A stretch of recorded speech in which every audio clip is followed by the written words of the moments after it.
ইসলামী গ্রন্থগুলোতে জান্নাতের হুরদের যে অসাধারণ সব বর্ণনা আছে, চলুন আজ সেগুলোর গভীরে একটু ঢুমেরে আসি। দেখি এই স্বর্গীয় সৌন্দর্যকে কিভাবে বর্ণনা করা হয়েছে।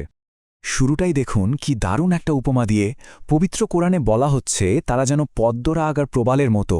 মানে কতটা মূল্যবান আর সুন্দর ভাবা যায়। এটা তাদের স্বর্গীয় সৌন্দর্য আর উচ্চ মর্যাদারই একটা প্রতীক। আচ্ছা, এবার যে বিষয়টা বলবো সেটা কিন্তু বেশ অবাক করার মতো।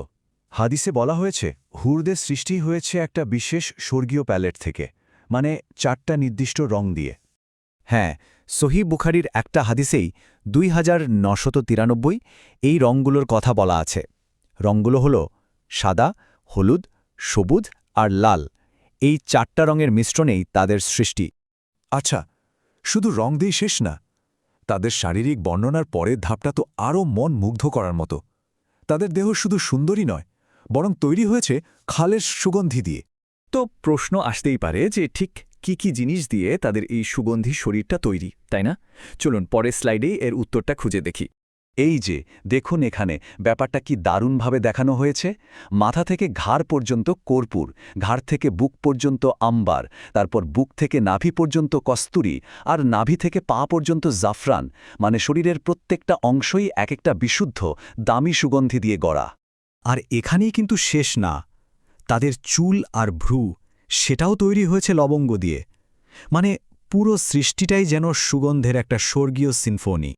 তো আমরা তাদের শারীরিক গঠন নিয়ে কথা বললাম। এবার আসুন দেখি তাদের উপস্থিতির প্রভাবটা কেমন। মানে তাদের সামান্য একটা ঝলকও এই পৃথিবীর ওপর কি বিশাল একটা ইফেক্ট ফেলতে পারে।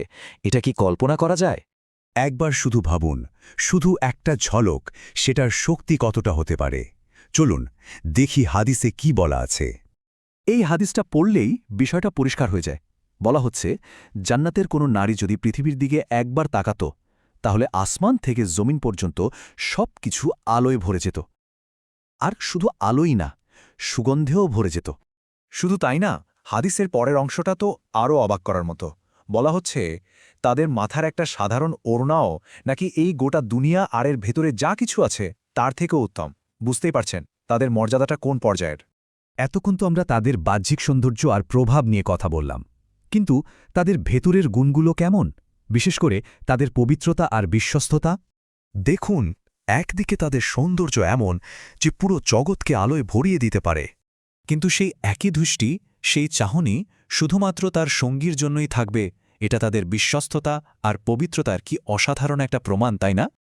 আচ্ছা, আমরা তাদের রূপ দেখলাম, তাদের সুগন্ধের কথা জানলাম। এবার সোনার পালা, তাই না? তাদের কণ্ঠস্বর কেমন হবে?